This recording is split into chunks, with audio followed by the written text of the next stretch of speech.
तो नमस्कार दोस्तों, जय हिंद जय भारत। आज अटल आवासीय विद्यालय के प्रश्न को लेकर के हम आए हैं। आप समस्या के संबंधित जो भी प्रश्न है हम आपको हर वीडियो में बताते जा रहे हैं। तो एक समस्या से संबंधित एक प्रश्न आपके बीच में लेकर के मैं आया हूं। तो मेरे प्यारे बच्चों, आप बहुत ध्यान से बहुत अच्छी तरह से समझेंगे कि समस्या संबंधित जो प्रश्न होते हैं उसको हम किस प्रकार से करते हैं, क्या उसके मेथड है, क्या उसकी विधि है। आप इसको बहुत ध्यान से समझेंगे।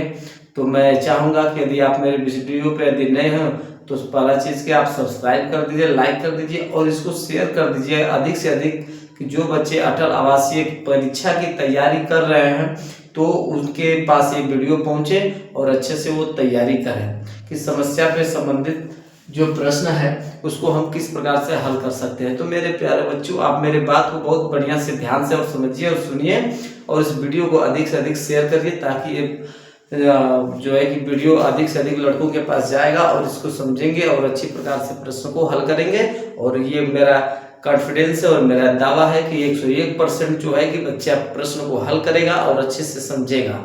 तो मैं बिना देरी किए हुए मैं चाहूँगा कि आप लोग आइए और मेरे साथ बने रहिए और इस प्रश्न को हल करते हैं।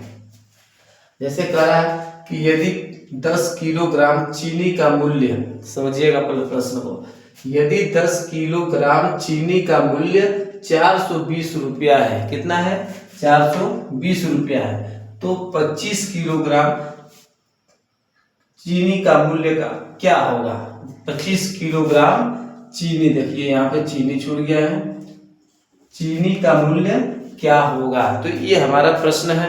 इस प्रश्न को हम हल करेंगे और शांति से और ठंडे दिमाग से, बहुत आराम से और बहुत बिना प्रेशर में हम इस प्रश्न को हल करेंगे।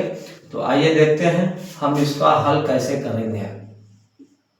इसका हल कैसे करेंगे, पहले इसको समझिए और बहुत ठंडे दिमाग से हल करिए। घबराना नहीं है कि हमको इसको प्रश्न को किस प्रकार से हल करनी है। तो हल करते हैं। अब जैसे इसमें कहा है कि यदि 10 किलो चीनी का मूल्य कितना है? 420 रुपया है। तो पहले आप इसको लिखेंगे, 10 किलो चीनी का मूल्य कितना है? 420 रुपया है, इतना है। ये हमको क्लियर आ गया कि 10 किलो चीनी का मूल्य कितना है? 420 रुपया है। तो हमको निकालना कितने का है? 25 किलोग्राम चीनी का मूल्य। तो डायरेक्ट हम 25 को नहीं लिखेंगे, इसको हल करने के लिए हम क्या करते हैं, यहाँ पे लिखेंगे कि यदि सपोज दैट यदि हमको 10 किलोग्राम चीनी का मूल्य इतना है तो हम क्या करेंगे, पहले हम लिखेंगे, अब यहाँ पर हम 1 kg का यानी 1 किलो चीनी का हम दाम कर निकालेंगे। तो 1 किलो चीनी का मूल्य निकालने के लिए हम क्या करते हैं, सबसे पहले हम जितना जो दिया रहता है, यदि जब किलो दिया रहता है, जितना किलो का दिया रहता है उसका मूल्य जो दिया रहता है उतना का हम उसमें से भाग कर देते हैं। यानी 420 रुपया दिया हुआ है और इसमें हम जो है 10 का क्या कर देंगे, इसका भाग कर देंगे। क्या कर देंगे? भाग कर देंगे। याद रखिएगा, जितना दिया रहता है उसमें उतना किलो का जो है कि हम भाग कर देंगे तो 1 किलो का मूल्य हमारे को निकल जाएगा। अब जैसे कितना निकला है? 420 रुपया है, कितने का? 10 किलो का। 420 रुपया है कितने किलो का?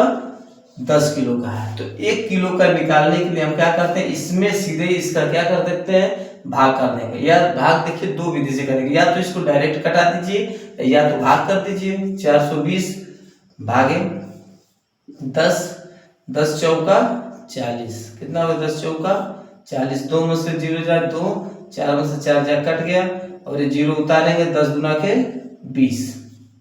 यहाँ पर लिख करके हम इसको सीधे हल कर सकते हैं। यानी हमारा 1 kg का मूल्य कितना आ गया? 42 रुपया। कितना आ गया? 42 रुपया। समझ में आ गया? करेक्ट है। 1 kg का दाम हमारा कितना आ गया? 42 रुपये। 1 किलो का दाम आया है तो हमको भी निकालना कितना है? 25 किलो का। तो यहाँ लिखेंगे कि 25 किलो चीनी का मूल्य कितना हो जाएगा? चीनी का मूल्य। अब इसमें हम क्या कर देंगे, जो हमारा ये 42 रुपया आया है, 42 रुपया आया है 1 किलो का, तो इसमें हम सीधे क्या करेंगे, 25 का गुणा कर देंगे। क्या कर देंगे? 25 का हम सीधे गुणा कर देंगे। तो गुणा करके देख लेना, ये आएगा 1050 रुपये। कितना आएगा? 1050 रुपये जो है कि कितने केजी का आएगा? 25 किलो का मूल्य आएगा। तो 25 किलो चीनी का मूल्य हमारा क्या निकल गया, 1050 रुपया। करेक्ट। अब इसको इसमें आप मल्टीप्लाई कर लीजिएगा। मल्टीप्लाई करने का आपको तरीका पता होगा, आप डायरेक्ट जो है कि पता कर सकते हैं, डायरेक्ट कर सकते हैं। यदि न भी करना होगा तो कमेंट करके बताइएगा, हम बता देंगे उसको। अब देखिए दो चीज इसमें ध्यान रखिएगा, अब इसको हल कर दिए आप। अब परीक्षा में जब बैठते हैं तो परीक्षा में क्या करते हैं, समय कम मिलता है, प्रश्न ऐसे रहता है, समय कम रहता है, तो कम समय में इसको हल किया जाता है। सब कम समय में हल करने के लिए क्या करते हैं, दिमाग की स्पीड को थोड़ा सा फास्ट करते हैं। अब फास्ट करने का तरीका एक समझिए क्या होता है, जैसे जितना किलो दिया रहता है और जितना रुपया रहता है, तुरंत उसका हम डिवाइड करेंगे, दिमाग में फटाक देने करेंगे, और करने के बाद जो है कि अगर 1 किलो के दाम हम निकाल लेते हैं तो तुरंत जितना का पूछा रहेगा, कोई जरूरी नहीं 25 को पूछेगा, कितना का भी पूछेगा, तुरंत हम जो है कि जितना 1 केजी का तुरंत निकलता है उसमें जो है कि उतना केजी का हम मल्टीप्लाई कर देते, इसकी स्पीड बढ़ा देते हैं हम। जब स्पीड बढ़ा देंगे तुरंत हमारा आ जाएगा। तो मैं चाहता हूं कि आप जो है कि इस प्रकार के प्रश्न को हल करिएगा और अधिक से अधिक कम समय स्पीड को फास्ट करिएगा। उससे क्या होगा, आपकी स्पीड जब से बढ़ेगी तो और प्रश्न को हल कर सकते हैं। कम समय में ज्यादा प्रश्नों को हल करने का स्पीड बनाइएगा और अच्छे से बनाइएगा। इस प्रकार के प्रश्न हल होगा। यदि आपको नहीं समझ में आया होगा ये प्रश्न को, आप फिर कमेंट करके बताइएगा। इस पे आधारित और आपके दिमाग में कोई प्रश्न चल रहा होगा उसको भी कमेंट में करके बताइएगा, मैं उसको हल करने का प्रयास करूंगा। और मेरे प्यारे बच्चे, अंत में यही कहना चाहूंगा कि आप यदि अटल आवासीय योजना विद्यालय की तैयारी कर रहे हैं तो भरपूर इस वीडियो को देखिएगा और इस चैनल को सब्सक्राइब कर लीजिएगा, कमेंट करिएगा और शेयर भी करते रहिएगा, ताकि और बच्चों के पास से जाएगा और अच्छी प्रकार से आप लोग समझेंगे। जय हिंद, जय भारत।